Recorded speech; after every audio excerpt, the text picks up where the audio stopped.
Assalamualaikum warahmatullahi wabarakatuh. Alhamdulillahirrabbilalamin. Wassalatu wassalamu ala asrafil anbiya wal mursalin wa ala alihi wa sahbihi rasulillahi ajma'in, amma ba'du. Yang kami hormati Ibu Kepala UPT SD Negeri 07 Guguk Malalo. Selanjutnya yang kami hormati Bapak Ibu Guru beserta tenaga kependidikan UPT SD Negeri 07 Guguk Malalo.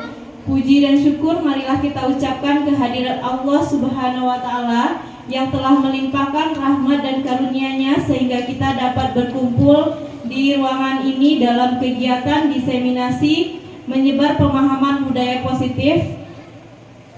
Selanjutnya salawat beriringan salam tidak lupa kita sampaikan kepada Nabi besar kita, yakni Nabi Muhammad Sallallahu Alaihi Wasallam.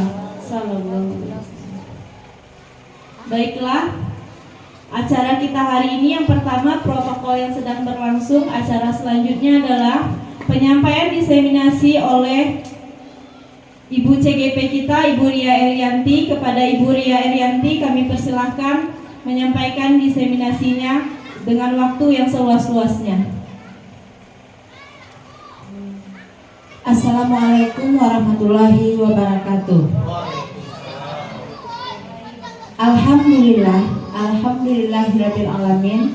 Wassalatu wassalamu ala asrafil anbiya wal mursalin wa ala alihi wa sahbihi rasulillahi ajma'in. Yang sama-sama kita hormati Ibu Kepala Sekolah SDN 07 Guguk Malalo. Seterusnya yang saya hormati Bapak Ibu Majelis Guru, karyawan dan karyawati SDN 07 Guguk Malalo. Nah, baiklah, salawat beserta puji dan syukur kita ucapkan kepada Allah yang telah memberikan rahmat kepada kita bersama sehingga kita dapat berkumpul pada siang hari ini dalam rangka diseminasi penyebaran pemahaman budaya positif di sekolah kita ini. Salawat beserta salam tidak lupa pula kita kirimkan kepada Nabi kita, Nabi besar Muhammad Sallallahu Alaihi Wasallam. Baiklah Bapak Ibu yang sama-sama saya hormati, kali ini saya akan menyebarkan budaya positif, pemahaman tentang budaya positif yang akan kita terapkan di sekolah kita ini. Yang pertama, budaya positif yang perlu itu yaitu pertama disiplin positif, yang kedua nilai-nilai kebajikan, yang ketiga kebutuhan dasar manusia, yang keempat motivasi perilaku manusia, yang kelima posisi kontrol guru, yang keenam keyakinan kelas, nah yang terakhir yaitu segitiga restitusi.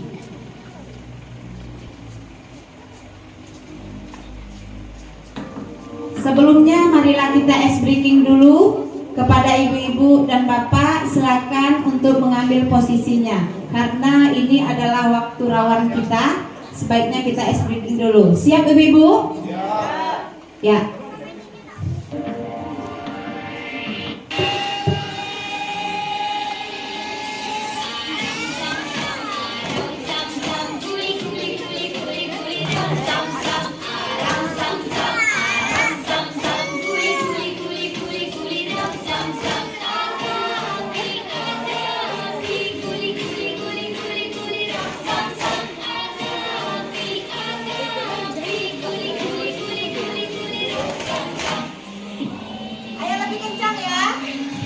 Lebih kencang lagi ibu.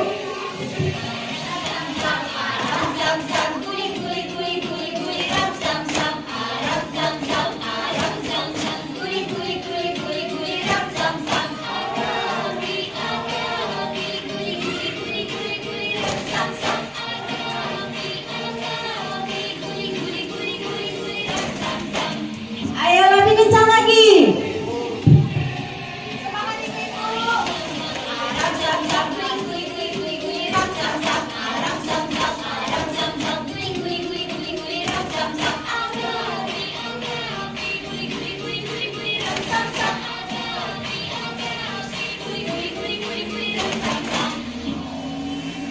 Lebih semangat lagi ibu-ibu.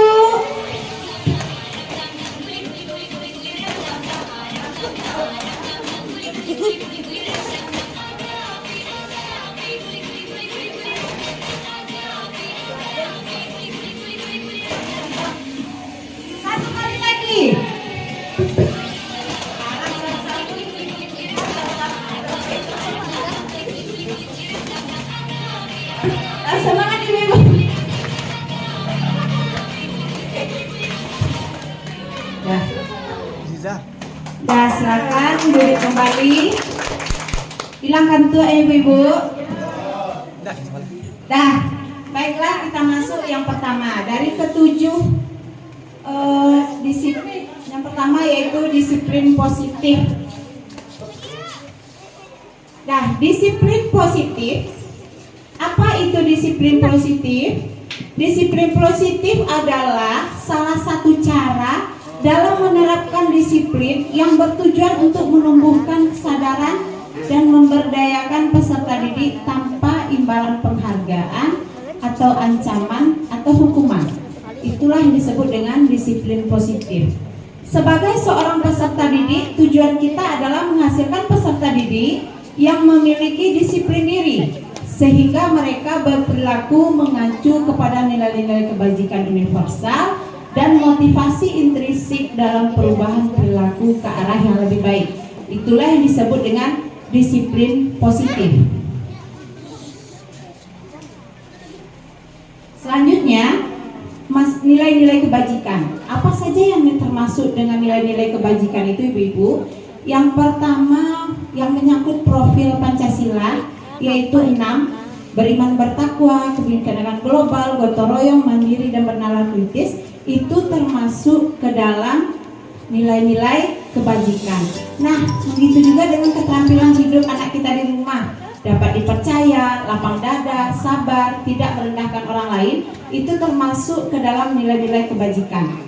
Nah, kita manusia ini, termasuk kita dan anak-anak didik kita, memiliki 5 kebutuhan dasar manusia. Yang pertama bertahan hidup, yang kedua kasih sayang, yang ketiga penguasaan, yang keempat kebebasan, yang kelima kesenangan. Dan adapun yang pertama bertahan hidup, apa itu kebutuhan dasar? Nah, kebutuhan dasar adalah segala sesuatu yang kita lakukan untuk mendapatkan apa yang kita inginkan. Seluruh tindakan yang kita lakukan memiliki tujuan tertentu dan semua usaha terbaik yang kita lakukan dalam rangka agar kebutuhan dasar kita terpenuhi dengan baik. Dan ketika seorang murid melakukan suatu perbuatan yang bertentangan dengan nilai-nilai kebajikan atau melanggar peraturan itu, sebenarnya dikarenakan mereka gagal untuk memenuhi kebutuhannya. Berarti begini ibu-ibu, adanya anak kita yang nakal, yang karakternya yang tidak sesuai dengan apa yang kita harapkan, itu berarti dia berusaha untuk memperoleh kebutuhan yang 5 tadi yang tidak terpenuhi. Nah, contohnya kebutuhan manusia yang pertama itu bertahan hidup. Nah, bertahan hidup itu kan ada makan, kesehatan, minum, rumah, rasa aman. Itu termasuk ke dalam kebutuhan untuk bertahan hidup. Nah, apa contohnya? Nah, pada kasus seperti apa anak kita itu berperilaku yang menyimpang karena berusaha untuk memenuhi kebutuhan hidup mereka. Yang pertama, contohnya di sini, anak selalu minta bekal makanan teman-temannya. Diketahuinya anak tersebut melakukan karena dia merasa lapar, dan itu terjadi karena orang tuanya tidak menyediakan dari rumah. Nah, mereka mengambil makanan temannya, otomatis terjadi suatu permasalahan. Berarti itu akibatnya kebutuhan dari anak tersebut tidak terpenuhi dalam segi kebutuhan hidup. Itu contohnya yang pertama. Banyak kita temui bukan? Di sekolah anak bertengkar, berebut makanan segala macam. Yang kedua, kebutuhan kasih sayang, yaitu rasa menyayangi, memberi dan menerima perhatian, perasaan diterima, rasa menjadi bagian dari kelompok. Itu termasuk ke dalam rasa kasih sayang. Apa kasusnya yang ketemu di sekolah kita?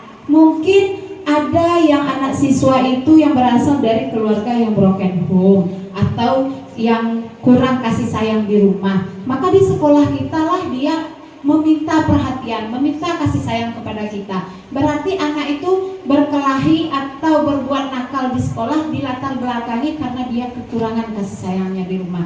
Jadi kita harus mengetahui apa penyebab atau akar masalah dari siswa itu nakal. Nah, seperti itu. Yang ketiga, kebutuhan kekuasaan atau pengakuan. Nah, di sini menyangkut prestasi, kemampuan dihormati sebagai pemimpin. Nah, contohnya apa?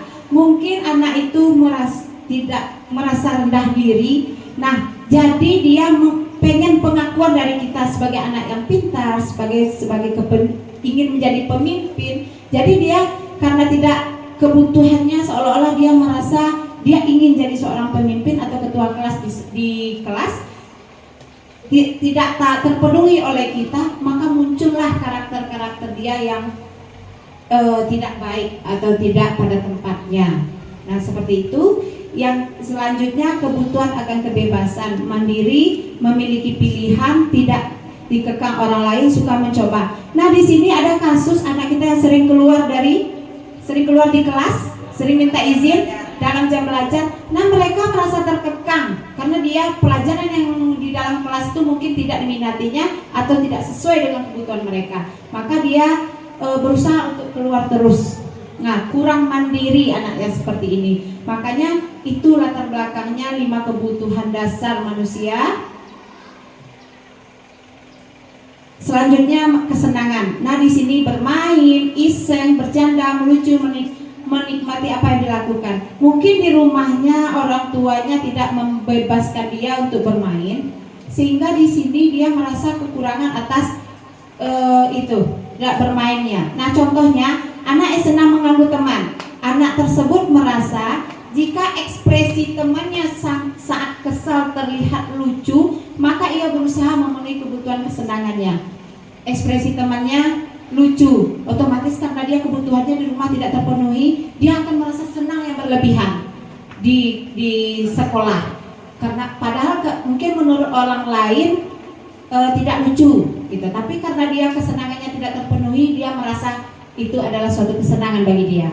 Nah, selain kesimpulan dari 5 kebutuhan dasar yang harus kita ketahui dari anak didik kita tersebut, untuk memenuhi kebutuhan dasar tersebut bahkan ada anak yang melanggar peraturan dan nilai-nilai kebajikan di sekolah. Kan iya banyak anak kita karena kebutuhan dasarnya tidak terpenuhi, maka dia melakukan hal-hal yang tidak diinginkan. Maka sebagai guru kita harus tahu kebutuhan dasar murid kita itu, sehingga dapat diketahui mana yang berusaha memenuhi kebutuhan hidup, mana yang karena kurang kasih sayang, mana yang kurang pengen kebebasan. Nah seperti itu. Nah sehingga dengan demikian budaya dan lingkungan positif di sekolah kita dapat terwujud. Nah di sini ada teori motivasi perilaku manusia. Apa itu teori motivasi yang pertama? Yaitu menghindari ketidaknyamanan hukuman. Ibu-ibu tahu, bapak ibu tahu nggak apa itu motivasi? Tahu ibu-ibu? Ya semangat. Apalagi yang disebut motivasi? Ya dorongan. Nah motivasi itu dorongan atau semangat yang berasal dari dalam diri kita. Nah seperti itu. Nah ternyata motivasi atau perilaku manusia itu ada 3. Yang pertama menghindari ketidaknyamanan atau hukuman. Kedua, untuk mendapatkan imbalan. Ketiga, untuk menjadi orang yang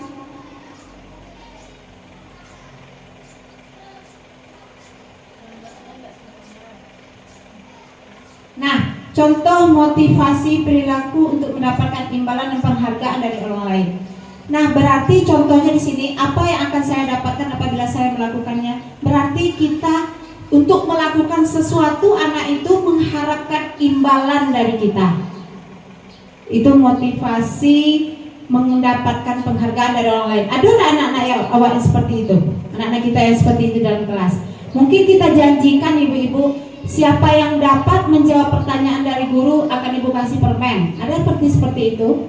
Pernah mungkin kita seperti itu? Maka itu sebenarnya motivasi eksternal. Berarti dia memunculkan motivasi dari luar dirinya. Termotivasi karena permen yang kita berikan. Nah itu berarti yang ketiga, barulah contoh motivasi perilaku manusia yang mereka inginkan untuk menghargai diri sendiri. Nah akan menjadi orang seperti apa saya? Seharusnya anak-anak kita itu memiliki motivasi dalam dirinya sendiri, bukan dari luar yang kita contohkan tadi, supaya dia dapat menghargai dirinya sendiri. Nah berarti itu motivasi yang keberapa yang akan kita kembangkan ibu-ibu? Motivasi yang ketiga, yaitu motivasi yang harus kita munculkan dari dalam diri anak siswa kita dalam belajar. Berarti jangan karena ada iming-imingan atau karena dihukum. Kan kita seperti itu. Kalau kamu tidak mengerjakan itu, ibu akan hukum.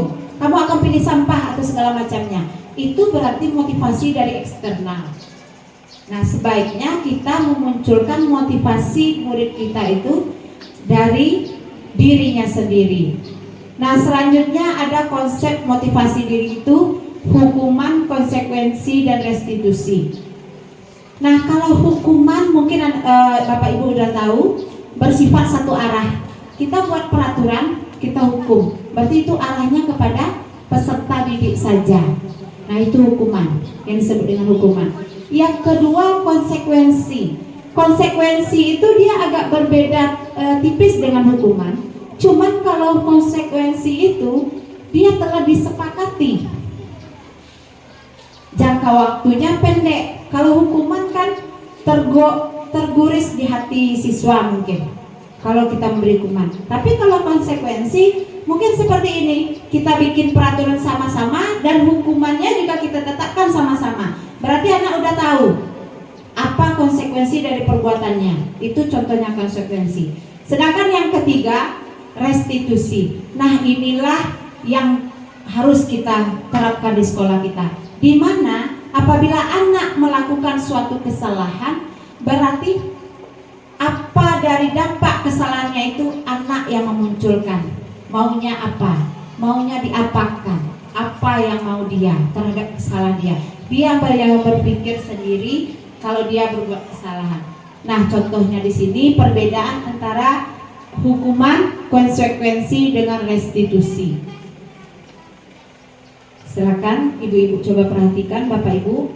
Kalau ada pertanyaan silakan ditanyakan langsung. Di sana ada perbedaan hukuman, konsekuensi, restitusi. Kalau hukuman itu disebut dengan identitas gagal. Apapun bentuk hukuman, yang namanya hukuman akan menggagalkan itu anak, mental siswa kita. Sedangkan kalau di dalam identitas sukses itu konsekuensi masuk identitas sukses, restitusi juga masuk. Dan restitusi dengan konsekuensi ini bedanya, kalau konsekuensi sudah kita laksanakan berdua dengan bersama dengan murid hukumannya gitu. Tapi kalau restitusi pada saat kejadian maunya apa? Seperti itu. Lanjut. Itu perbedaannya. Ada pertanyaan ibu-ibu apa-apa? Itu beda antara. Nah, di sini ada prakteknya. Contoh yang hukuman. Mencatat 100 kali di dalam buku kalimat. Saya tidak akan terlambat lagi karena terlambat datang ke sekolah. Sering kita lakukan ya ibu-ibu?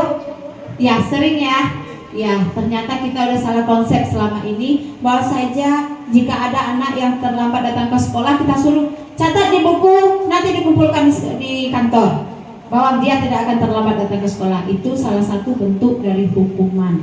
Selanjutnya lari mengelilingi lapangan bola basket, mungkin itu pada Pak Angga itu. Nah, sering seperti itu karena ada yang berbuat yang tidak sesuai gitu. Lanjut, contoh konsekuensi. Mengganti buku teman yang telah dicoret. Nah, berarti sejalur. Dia mencoret buku, diganti dengan buku. Jadi sinkron antara perbuatannya dengan apa yang disangsikan kepada dia. Itu konsekuensi. Kalau yang kedua, membersihkan tumpahan air di meja karena tersenggol pada saat belajar. Dia menyenggol air, otomatis dia konsekuensinya dia yang membersihkannya. Itulah contoh konsekuensi. Nah, jadi itu konsekuensi. Nah, lanjut. Nah, sedangkan restitusi ciri-cirinya bukan menebus kesalahan, namun belajar dari kesalahan itu, memperbaiki hukuman, tawaran bukan paksaan. Ditawarkan kepada anak itu apa maunya. Setelah dia berbuat seperti ini, maunya apa? Kita yang menawarkan, dia juga yang memunculkan nanti, mencari solusi dari permasalahan itu. Lanjut, nanti kalau ada pertanyaan dulu ibu-ibu, antara hukuman, konsekuensi, dan restitusi. Ada pertanyaan? Nah, ya, alhamdulillah. Nah, selanjutnya itulah selanjutnya 5 posisi kontrol. Posisi kita sebagai guru, 5 posisi kita sebagai guru di sekolah ini. Di manakah kita terletak? Nah, masing-masing kita nanti kita ada jawabannya setelah kita pelajari hal ini. Yang pertama itu penghukum, yang kedua membuat merasa bersalah, yang ketiga sebagai teman. Nah, sebagai penghukum, terlambat lagi, selalu datang terlambat. Ada kalimat kita seperti itu? Kamu lagi yang buat salah, nak. Lagi dapat lagi seperti itu. Nah, mungkin tadi juga ketemu ya, kita memang seperti itu ibu-ibu. Berarti kita sebagai penghukum selama ini.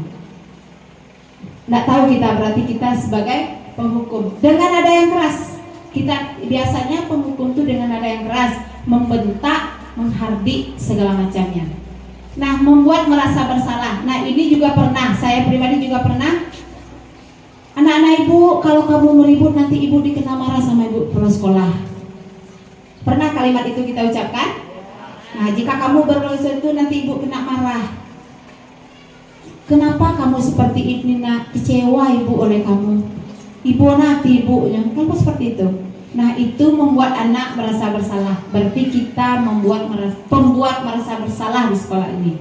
Selanjutnya sebagai teman. Nah, ini sebagai teman ini ada kalimatnya.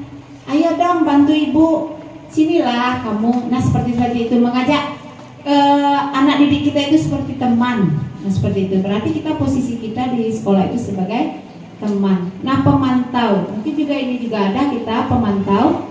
Kamu sudah melanggar peraturan. Kamu tahu konsekuensinya apa? Setelah upacara kamu beli atributnya. Mungkin anak ini tidak lengkap pada saat upacara. Berarti kita minta kepada siswa itu besok beli atributnya. Berarti itu kita sebagai pemantau. Nah, mana yang bagus ibu-ibu? Yang selanjutnya sebagai manajer. Nah, sebagai manajer ini itu kita terapkan restitusi tadi. Kita membuat dia yang merasa bersalah, dia yang menentukan penyelesaiannya. Apa kamu tahu kesalahanmu, nak? Bagaimana kamu memperbaiki kesalahanmu? Kita tanyakan seperti itu kepada dia. Itulah kita sebagai manajer. Berarti Bapak Ibu sudah tahu bukan? Nah, yang berikut adalah contoh motivasi sebagai penghukum.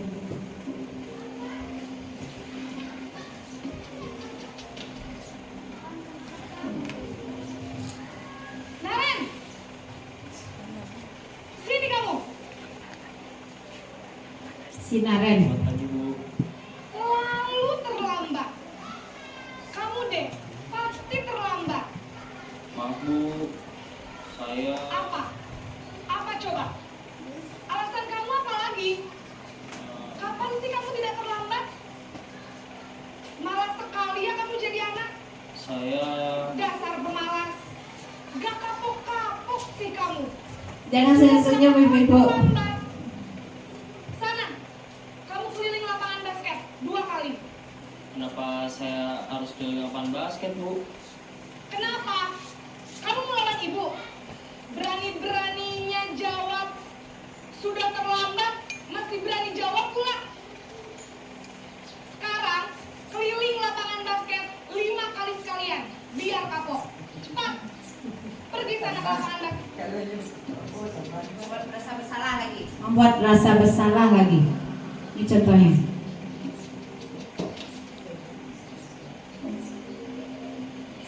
Naren,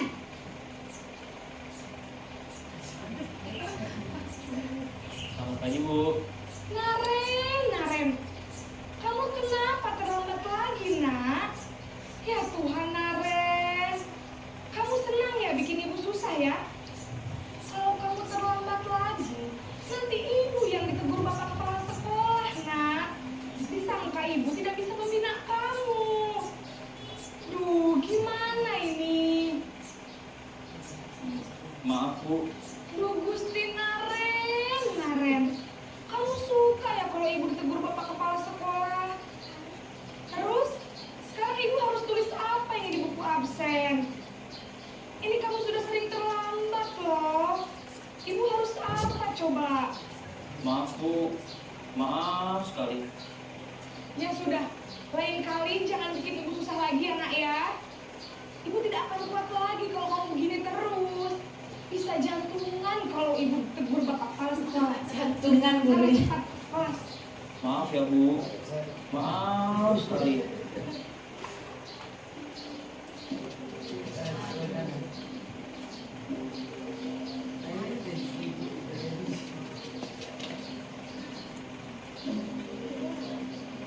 Naren,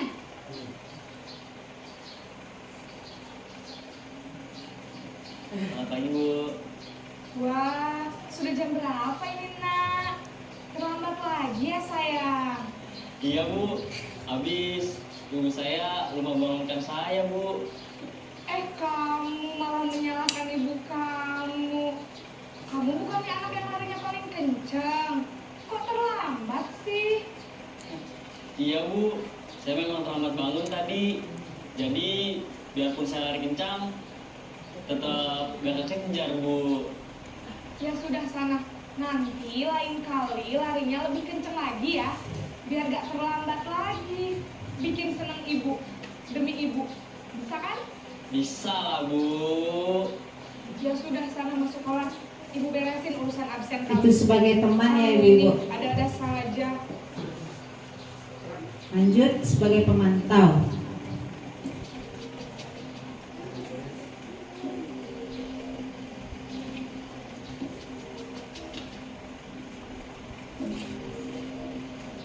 Naren,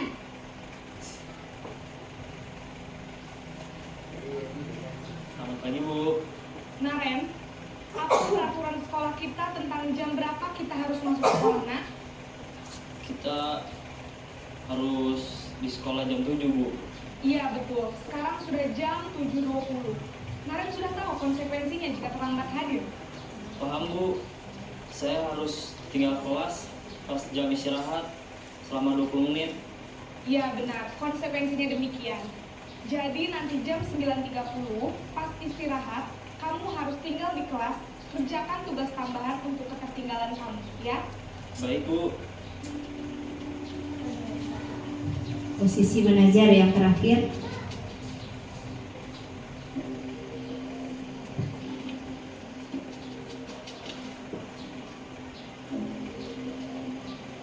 Naren,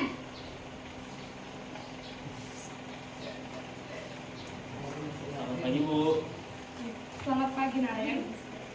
Maaf Bu, saya terlambat. Iya, sekolah masuknya jam 7, sekarang sudah jam 7.20. Jadi sekarang bagaimana ini Naren? Maaf Bu, saya lupa setel alarm saya semalam. Baiklah, menurut kamu, keyakinan sekolah yang mana yang perlu kamu tingkatkan? Menghargai diri sendiri dan orang lain mungkin ya Bu. Setuju. Jadi, apakah Naren meyakini prinsip saling menghormati tersebut? Iya Bu, saya meyakininya. Apakah Naren bersedia memperbaiki masalah keterlambatan ini? Bersedia Bu. Bagaimana kamu akan perbaiki masalah keterlambatan ini? Saya akan coba untuk tidak lupa menyetel alarm saya Bu. Baik, kalau Naren lupa menyetel alarm di rumah, ada orang yang kira-kira bisa bantu mengingatkan tidak? Ada Bu, kakak saya, Kak Emma. Ada lagi selain Kak Emma? Selain Kak Emma, ada ibu saya. Baik, jadi yang mengingatkan Naren adalah Kak Emma dan ibu kamu ya. Kira-kira akan mulai setel alarm kapan nih Naren? Setelah pulang sekolah, akan segera saya lakukan. Baik, jadi Naren akan setel alarm untuk bangun besok pagi dan akan diingatkan oleh kakak dan ibunda Naren ya. Ada lagi yang mungkin perlu dilakukan Naren agar tidak terlambat bangun lagi. Tidak ada Bu. Baik Naren, terima kasih untuk kerjasama kamu. Sekarang kamu perlu kembali ke kelas untuk belajar. Baik Bu, terima kasih. Nah, baiklah ibu-ibu, sebelum kita masuk keyakinan kelas, dari kelima contoh posisi kontrol tadi, menurut ibu-ibu apa yang dapat ibu-ibu simpulkan? Silakan bagi ibu-ibu yang mau menyimpulkannya.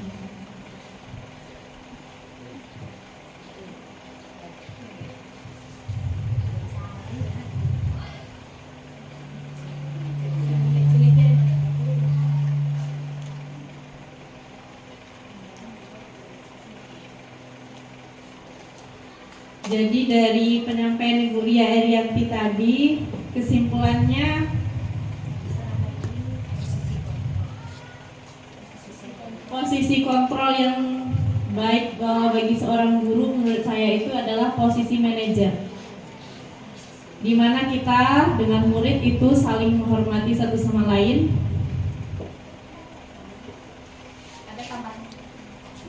Ada tambahan lain ibu-ibu?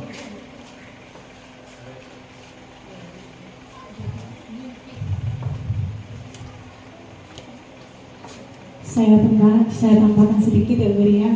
Jadi setelah kita lihat ada hukuman, teman, pemantau, dan manajer. Saya sangat setuju. Iya. Oh iya, pembuat merasa bersalah satu ya. Saya sangat setuju tadi apa yang disampaikan Bu Yayen. Yang manajer itu tepat sekali itu dengan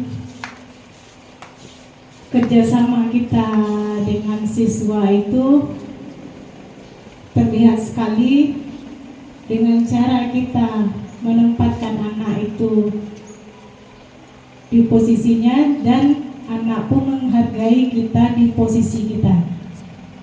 Kemudian yang saya sangat suka sekali yaitu teman. Untuk zaman sekarang itu inilah yang sangat cocok, sehingga anak murid itu lebih dekat merasa lebih dekat dengan kita, tetapi dengan catatan masih dalam tetap menghargai kita sebagai seorang guru. Itu saja. Jadi yang dua itu sangat menarik bagi saya, teman dan manajer. Ada tambahan dari teman yang lain?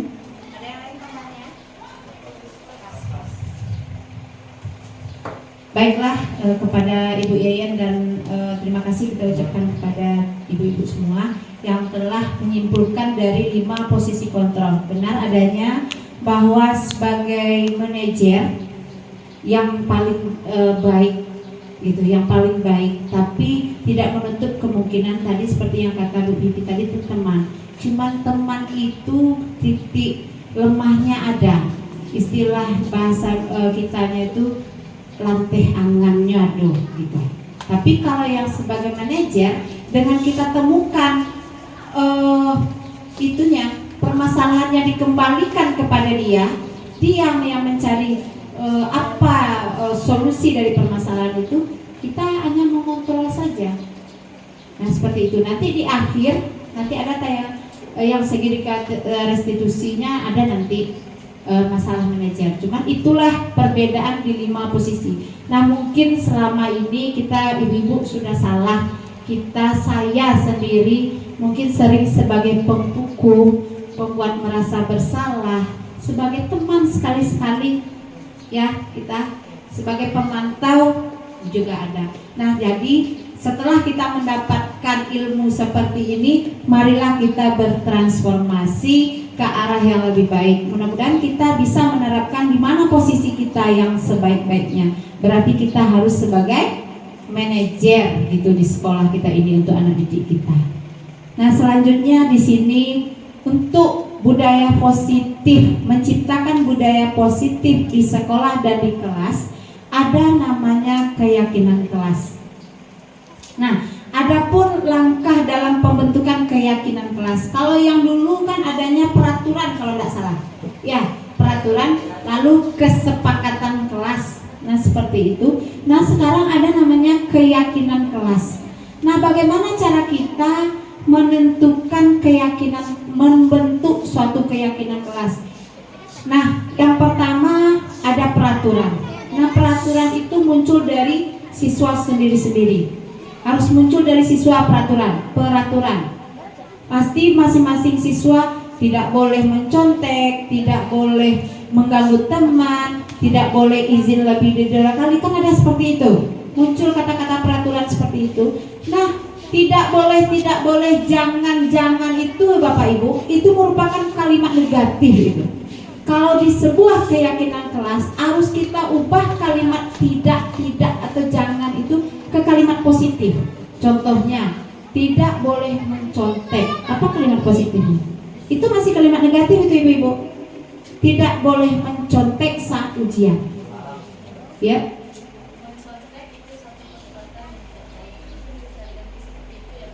Ya, bisa mencontek merupakan perbuatan yang tidak baik.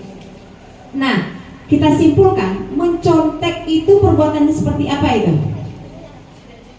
Ya, tidak jujur. Berarti kalimat positifnya Bu Yayan dan Bapak Ibu yang lainnya, jujurlah dalam melaksanakan ujian. Seperti itu. Dari peraturan yang ada tadi kita ubah kalimatnya menjadi kalimat positif. Tidak terlambat datang ke sekolah. Apa kalimat positifnya? Tidak boleh, ya bagus, tidak, apa tadi Bu Devi? Ya, datang tepat waktu. Itu kalimat positif. Jadi beda peraturan dengan nilai kebajikan itu seperti itu. Kita ubah dulu peraturan itu kalimat positif semuanya. Datang tepat waktu. Kata tidak-tidaknya tidak boleh. Itu kalimat negatif itu. Ubah menjadi kalimat positif. Lalu di dalam datang tepat waktu, piket kelas, apalagi? Itu kan satu komponen apa itu nilai kebajikannya? Datang tepat waktu, melakukan piket kelas, apa? Ya, disiplin. Nah, itu namanya nilai kebajikan. Berarti itulah yang disebut dengan keyakinan kelas. Disiplin. Nilai-nilai kan udah kita bicara tadi nilai kebajikan. Profil pelajar Pancasila itu termasuk nilai kebajikan. Disiplin, jujur, mandiri, itulah keyakinan kelas kita. Berarti bertanggung jawab, disiplin, menjaga kebersihan. Nah, seperti itu.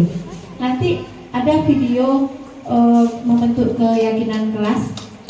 Nah, lalu masuk kita membuat tabel T dan tabel Y. Nanti ada contohnya. Pemetaan peran guru dan peran murid menandatangani kesepakatan kelas. Nah, bedanya keyakinan kelas dengan peraturan dan itu. Nah, seperti ini. Contoh keyakinan kelas yang kita pelajari di workshop kemarin. Peraturan yang dimuncul berubah menjadi kalimat positif. Kalimat positifnya ujian dengan jujur. Ini nilai kebajikan. Jujur, menghargai dan menghormati, disiplin, menghargai. Nah, kalau tabel T di sini tampak dan tidak tampak. Tampak dari jujur tuh mengerjakan ujian dengan jujur. Mencontek saat ujian, tidak tampak itu berarti alasannya tidak baik. Jadi anak mampu dia membedakan sendiri ya. Ini proses pembentukan di dalam kelas. Nanti ibu-ibu kalau mau membuat keyakinan kelas di kelasnya masing-masing, beranjak dari peraturan dulu. Biar muncul peraturan itu masing-masing anak kita. Biarkan saja. Nanti kita ubah kalimat peraturan menjadi kalimat positif. Nah, dari kalimat positif yang ada, baru kita tentukan nilai kebajikannya. Nilai kebajikan itulah yang menjadi kesepakatan kelas kita. Nah, kenapa kita bentuk tabel T? Tabel ini bentuknya tabel T namanya ibu. Tabel T itu kembali anak-anak itu melihat mana yang baik dan mana yang buruk. Datang mengerjakan ujian dengan jujur, sementara yang tidak tampak itu mencontek. Berarti kembali dia mereview dia sendiri. Lanjut. Tabel Y di sini. Nah, tabel Y-nya seperti ini. Kita contohkan satu tabel Y. Jujur. Tabel Y itu ada terdengar, ada berperilaku, ada terlihat. Yang terdengar jujur itu nyangkutnya apa itu kalimatnya? Bu, maaf ya Bu, saya memang salah. Kan ada anak-anak kita seperti itu. Berarti itu yang terdengarnya tuh. Yang terlihatnya mungkin contohnya mengambil barang yang telah dipelajari. Jadi ini contoh-contoh ini ditemukan di murid kita sendiri. Jadi nanti yang berperilakunya mengucapkan terima kasih, tersenyum, ramah, itu berarti berperilaku. Jadi kalau seandainya dia tahu kalau yang terlihat itu berarti mengembalikan barang yang sudah dipinjamnya. Berarti dia tahu bahwa jujur termasuk dalam jujur. nanti dalam penyelesaian masalah kita mudah karena dia udah tahu apa yang dilanggarnya. Contohnya, keyakinan kelas apa yang kamu langgar? Berarti jujur katanya, karena dia tidak mengembalikan barang temannya kalau seandainya ada kasus yang akan kita selesaikan seperti itu. Nah, kita masuk lagi menyangkut manajer tadi, ibu-ibu, ada kan restitusi yang baik ya, segitiga restitusi. Dalam manajer kontrol kita itu ada, posisi kontrol kita itu ada sebagai manajer tadi, di mana suatu manajer itu menerapkan segitiga restitusi. Lanjut nih, segitiga restitusi itu yang pertama, nah, menstabilkan identitas. Berdasarkan prinsip berbuat kesalahan adalah sebagian dari proses pembelajaran.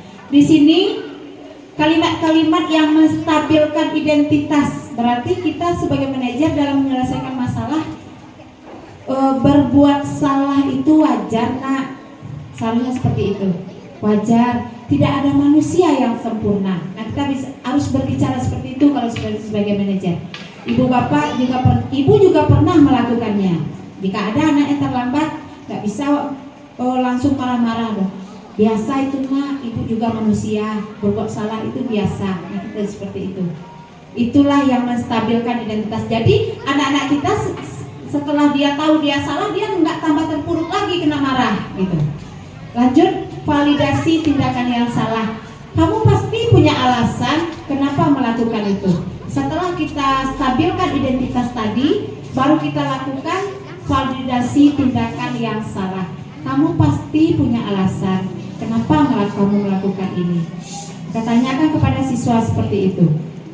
Padahal kamu bisa melakukan yang lebih buruk dari ini. Anggap dia tidak terlalu buruk. Jadi dia tidak langsung down mentalnya. Kita anggap dia pasti kamu bisa sebenarnya melakukan yang lebih buruk. Nah, seperti itu. Lanjut, itu validasi tindakan yang salah. Yang ketiga, menanyakan keyakinan. Nah, disinilah letak keyakinan yang telah kita buat tadi. Di segitiga yang ketiganya, yaitu menanyakan keyakinan. Menurut kamu, yang kesalahan yang kamu buat itu melanggar keyakinan kelas enggak? Kita tanyakan pada dia. Nama dia terlambat.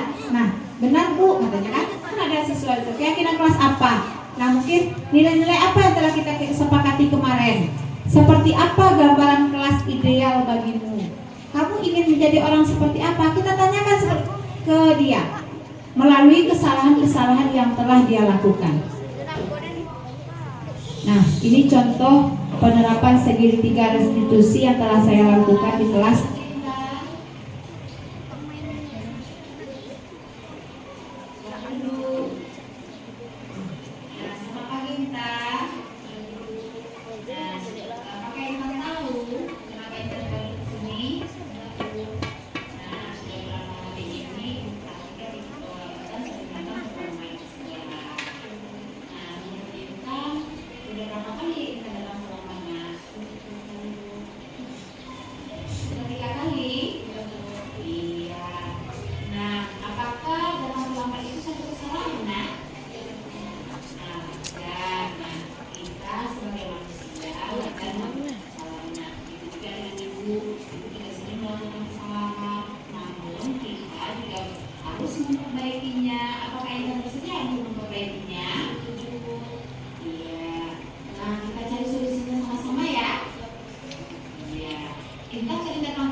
Mayul. Nah, sekarang kamu tahu nggak keyakinan kelas kita? Iya, kalau selama datang ke sekolah itu sesuai nggak dengan keyakinan kelas kita? Sesuai nggak dengan keyakinan kelas kita? Iya, tidak sesuai. Menurut kita keyakinan kelas apa yang kalian terapkan? Iya, apakah menurut Intan disiplin itu penting?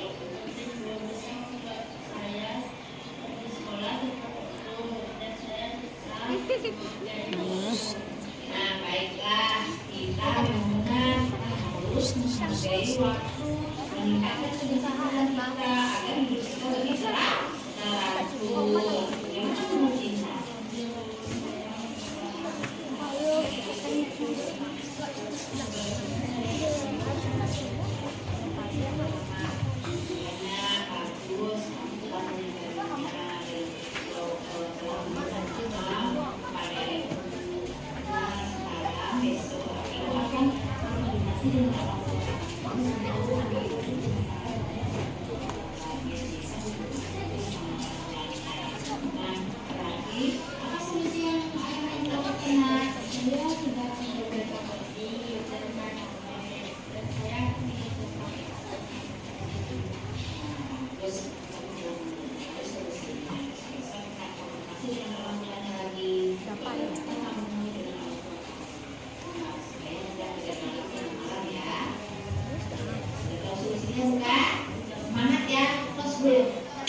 Nah, itulah contoh segitiga restitusi yang harus kita terapkan di sekolah yang kita cintai ini. Baiklah Bapak Ibu, demikianlah diseminasi kita pada pagi hari ini dalam rangka penerapan budaya positif di sekolah. Jika ada yang masih diragukan, silakan. Ada pertanyaan Ibu, Bapak Ibu? Ada pertanyaan? Udah mengerti semuanya Ibu? Mudah-mudahan dengan ada pemahaman atau penyebaran pemahaman dari saya pada hari ini, mudah-mudahan bisa kita terapkan di kelas kita masing-masing dan kita terapkan di sekolah kita ini. Mudah-mudahan budaya positif yang keenam budaya positif tersebut bisa terwujud di sekolah yang kita cintai ini. Terima kasih atas segala waktunya pada siang hari ini. Saya ucapkan mohon maaf atas segala kekurangan saya dalam penyampaian diseminasi ini. Saya akhiri dengan wabillahi taufiq wal hidayah. Assalamualaikum warahmatullahi wabarakatuh. Kita kembalikan ke protokol. Nah, terima kasih untuk Ibu Ii CMP kita yang telah memberikan kita materi pada hari ini, dan banyak sekali yang bisa kita jadikan pelajaran budaya-budaya positif yang bisa kita terapkan di sekolah kita ini. Dan ini untuk saya pribadi mungkin juga begitu dengan ibu-ibu dan bapak yang lainnya, ini sangat bermanfaat sekali. Semoga bisa kita terapkan di sekolah kita ini. Dan saya di sini sebagai pembawa acara, mungkin itu acara kita hari ini Bu Ii. Saya sebagai pembawa acara, terlebih dan terkurangnya saya mohon maaf. Saya akhiri dengan wabillahi taufik wal hidayah. Wassalamualaikum warahmatullahi wabarakatuh. Waalaikumsalam warahmatullahi wabarakatuh.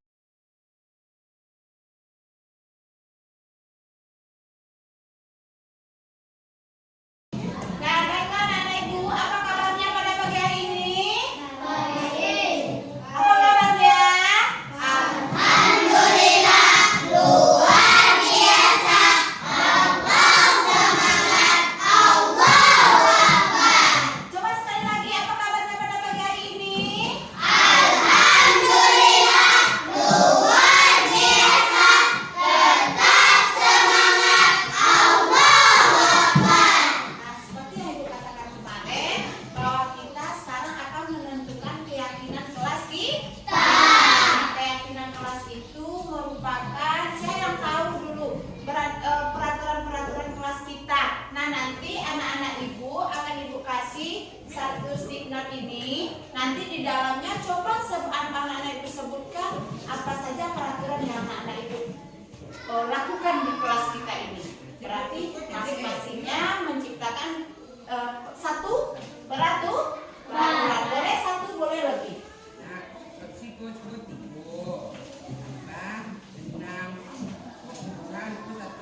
Silakan menulis satu peraturan yang ada, yang akan dilakukan di kelas kita ini. Anak-anak Ibu tahu dengan aturan? Tahu dengan aturan, nak? Ya, silakan tuliskan satu peraturan.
Mematuhi perkataan guru. Siapa lagi?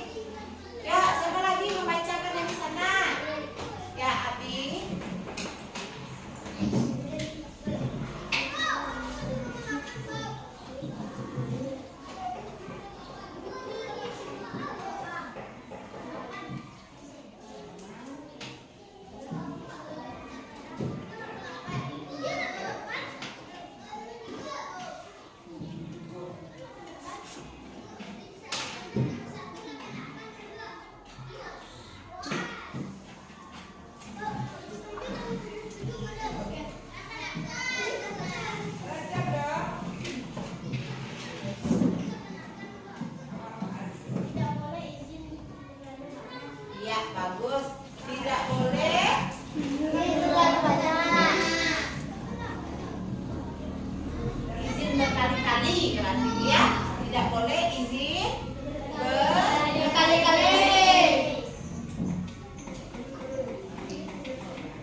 lagi.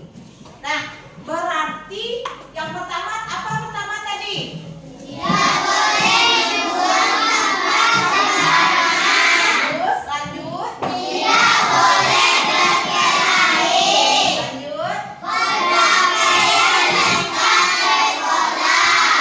4. Tidak boleh mencontek. Ya, lanjut. Mematuhi tempat guru. Lanjut. Tidak boleh izin berkali-kali. Nah, sekarang ibu tanya, dari beberapa kalimat yang ada kata-kata tidak.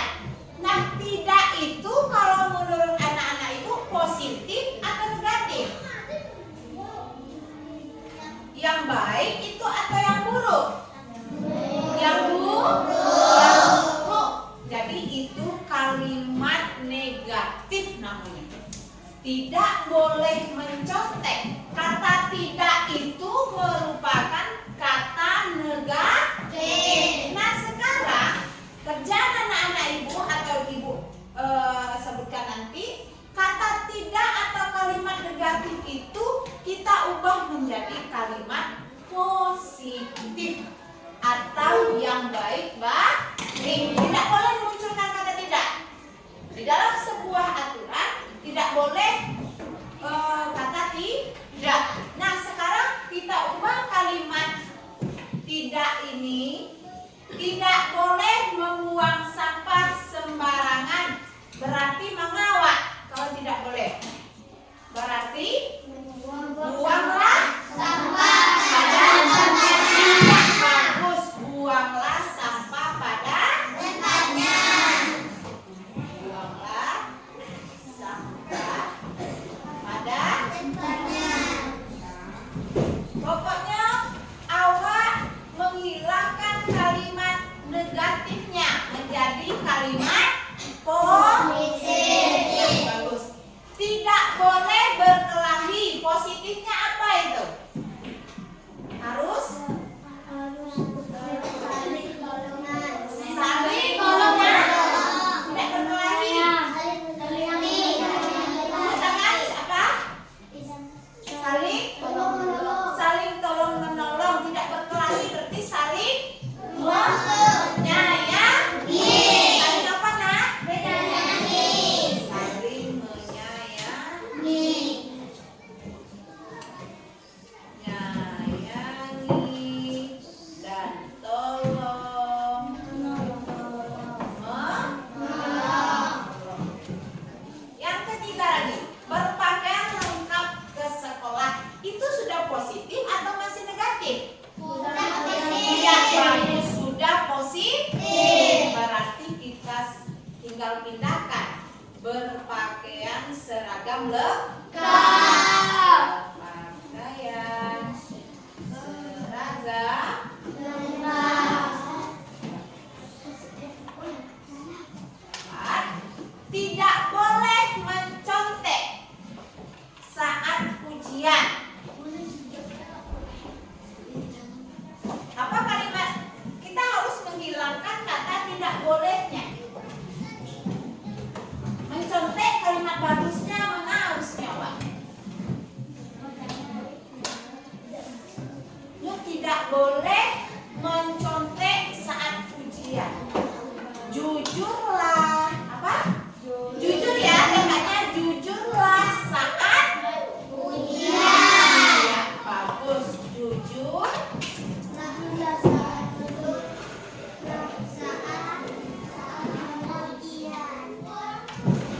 Yang kelima, mematuhi perkataan guru. Sudah kalimat positif itu atau masih negatif? Positif. Positif berarti mematuhi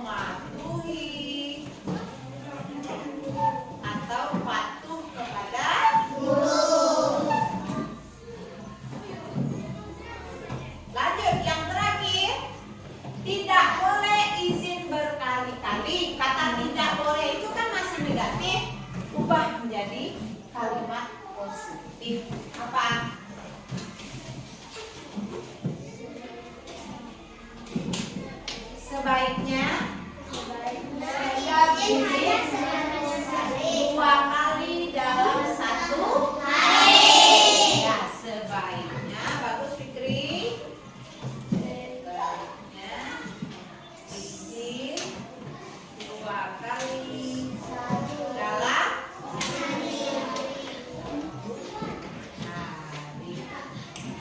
Nah, tepuk tangan untuk kita semua. Nah, itu berarti anak-anak ibu sudah membentuk yang bagus kalimat positifnya. Dari kalimat positif tadi, nak, ada nilai kebajikan di dalamnya. Nilai kebaikan. Nah, nilai kebaikan itulah yang disebut dengan keyakinan. Disebut apa? Keyakinan. Berarti nilai tersebut harus tumbuh dalam diri kita. Bukan karena ibu, bukan karena kepala sekolah, tapi yang muncul dari kalimat positif ini dari anak-anak ibu kan anak ibu yang tadi yang membuat satu peraturan itu, ya, berarti inilah nanti keyakinan kelas kita yang akan kita lakukan selama belajar di kelas, di sekolah. Sekarang kita masuk nilai kebajikannya. Contohnya nilai kebajikan tuh disiplin, jujur, kasih sayang, bertanggung jawab, kan tuh. Itu nilai-nilai kebajikan itu, nak. Beriman dan bertakwa, mandiri, kreatif, berkebinekaan global itu disebut dengan nilai kebaikan atau nilai kebajikan. Profil pelajar Pancasila itu termasuk dalam nilai kebajikan. Nah, sekarang ibu tanya, buanglah sampah pada tempatnya. Apa nilai kebajikannya itu?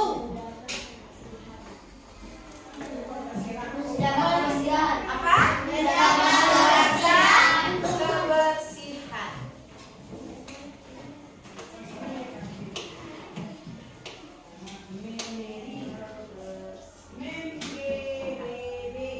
Saling menyayangi dan tolong menolong berarti kasih sayang. Bagus, kasih sayang.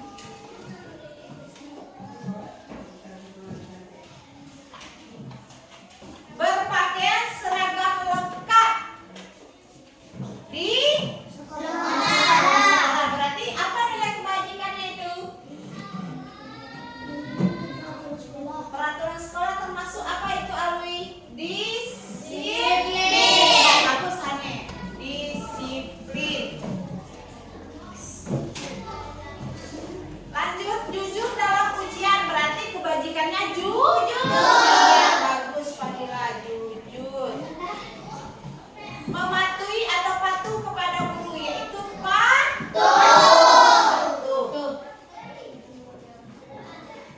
Izin berkali-kali, sebaiknya izin 2 kali berarti itu termasuk disiplin. Berarti disiplinnya 2 ya.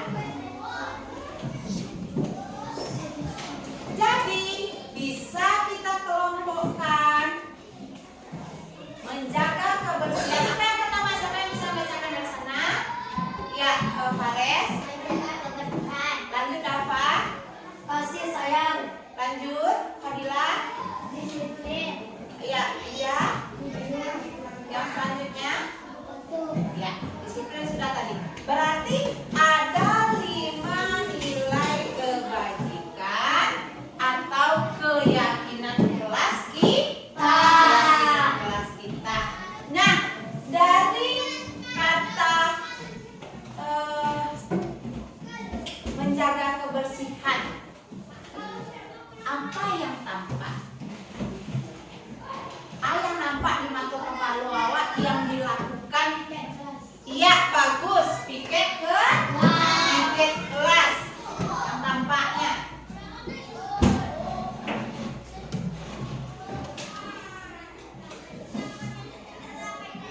Yang tampak dan yang tidak yang tampak dalam menjaga kebersihan yang pertama apa? Kelas. Yang tidak tampaknya membuang sampah sembarangan. Membuang sampah ke tempat sampah tampak tidak? Tampak.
Silakan. Sebentar.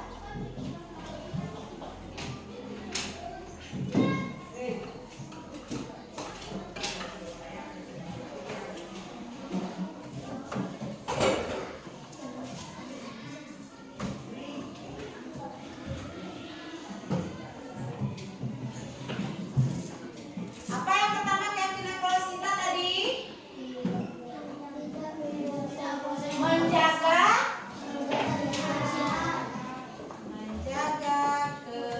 kebersihan. Lanjut yang kedua. Kasih sayang. Yang ketiga. Disiplin. Yang keempat. Jujur. Yang kelima. Nah, 5 keyakinan kelas kita yang terbentuk pada hari ini. Nah, silakan anak-anak ibu ke depan secara berurutan. Nomor urutnya ada?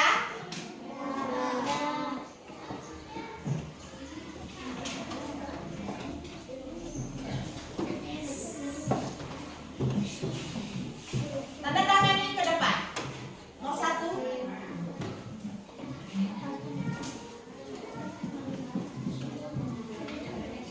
Nomor 2. Ayo cepat-cepat bertepuk tangan. Oke, lanjut nomor 3.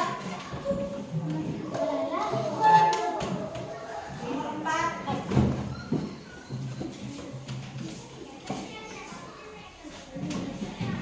Nomor 5.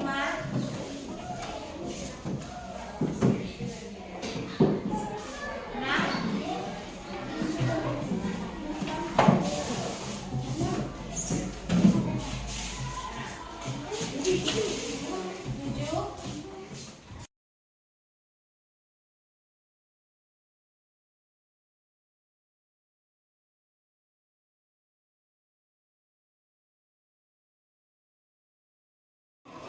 Senang. Senang.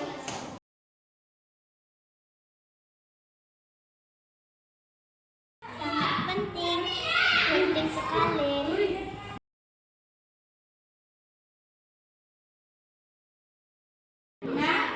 Bisa membuat kita semangat dalam pembelajaran karena bisa membuat kita disiplin.